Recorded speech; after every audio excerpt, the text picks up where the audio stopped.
uzuri. Pasi inapigwa pembeni kumtafuta Christopher Ochieng wa Kilimandukic.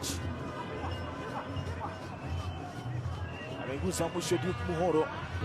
Lawrence Juma Ochieng aimina ndani huku Dimore, nafasi! George Amono anapata goli lake la kwanza ndani ya uzi wa Kogalo. George Amono amekwenda kuifurahia kabisa na mwalimu aliyomleta hapa Kogalo. Ilimimino ndani, Dimore akashindwa kuondoa. George Amono ametanda mali pale pale, hakutaka muda wa kutuliza, mpira ulikuwa upo angani, akaupata kwanza mbele yake Francis Omondi Atieno Dimore. Upendo Akra unamiminwa ndani ya nyayo, naye ameipenda kweli kweli mwalimu Charles Akono. Akono na Amono. Bado Rogers Kipkemoi inaletwa ndani, ukimeguswa kwanza anasema iweke hapo. Bilusi Juma Bidada ameiona. Rogers Kipkemoi alicheza na mwili wake Samuel Kapeni, akaimimina ndani uzuri huku, akaupisha tu Philip Osai. Alilala Philip Osai na akamtoa timing kabisa Mike Evans Kibwange.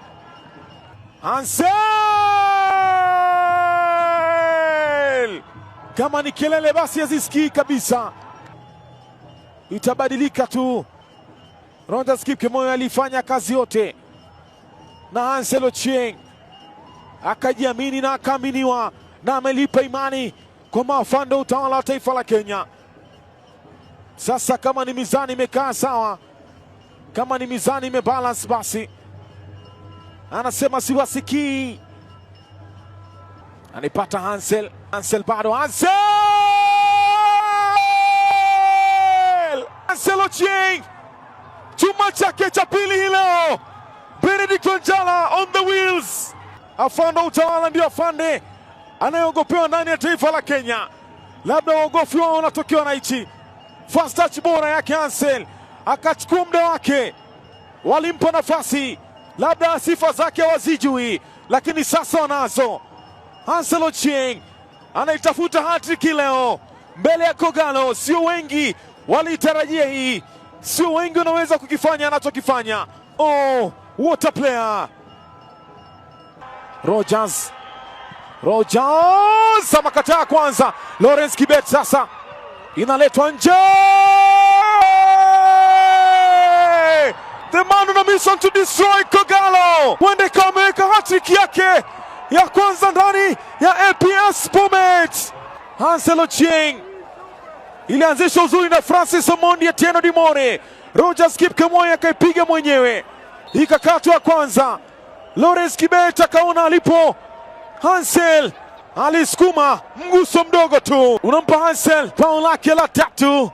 Hii kwao sasa itakuwa ngumu na nguvu kweli. Inafika kwake Hansel sasa. Hansel Ochieng inapigwa pasi pembeni kwake Rogers Kipkemoi sasa.